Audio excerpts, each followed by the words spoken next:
your tincture compound. Now you can add the same amount of glycerin to it at the same time if you want. The only difference is that it will take you twice as long to draw the heart out of the tincture, draw everything in the entirety out of the host material. So if you want to do it quicker, just add your alcohol first, let it age a few months, and then add your glycerin second, and you can tincture out faster. But if you want to do it, you're not in a hurry, well, you can add the same amount of glycerin right now. You just have to age it a little longer. And you take that, shake it all up good. If your glands are a little bit old and they get a little bit tainted, the color will change somewhat. You're better off if the glands are really fresh. I've made this commercially over the years, and a lot of the glands I use has to come from deer hide dealers, and sometimes they sit around a long time and affect the color. It really doesn't affect the effectiveness of it, but if we're going to work with volume, which I have to. Some of them have got a little taint to them and whatnot. And those we put in a jar, and before we cut them up and whatnot, we add salt to them. Now kind of bring them back a little bit. If they're a little bit tainted, it'll kind of freshen them up, coax them back.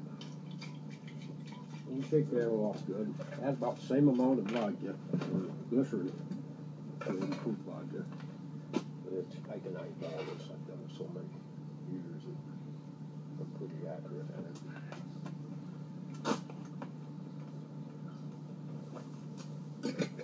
Shake this all up.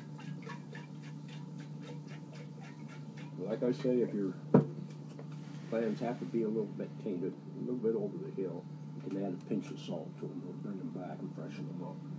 These are real fresh, so you don't have to do that. Shake that up really good. Then we set it in a dark, cool place. Let it age for 2 or 3 months. The tincture out. The longer it sets, the better tincture you get, the more valuable it becomes. Age improves it.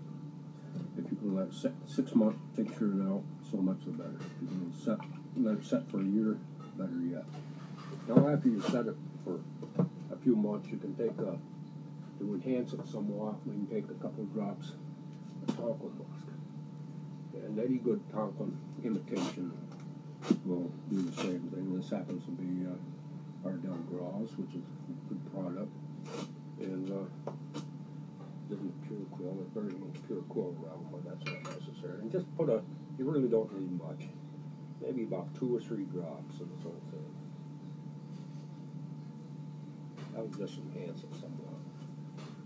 And the tonquin musk itself is quite attractive to beer. Now we just shake it up. Set it out there and let it age.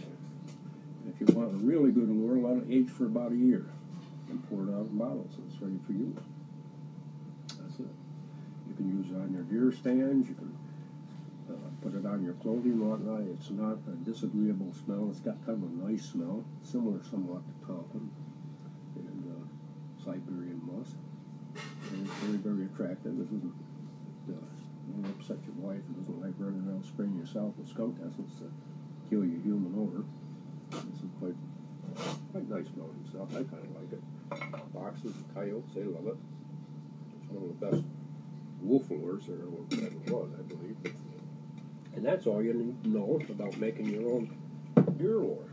And now you're going to have a product that's 10 times better than most of the stuff you see in the bottles and all your fancy sporting goods stores for anywhere from $8, $10, $12 for a little ounce bottle. And now you've got almost, probably about a half a pint. My God, that's enough to last you for 10 years.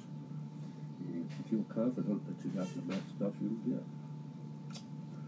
And, so that's what you can do with your deer testicles. Don't add anything else with it. Just very strong. You only need a few drops on your clothing. And that's it. The tincture's out. It gets stronger with age. And it'll last you for 20 years. And you can't do any better.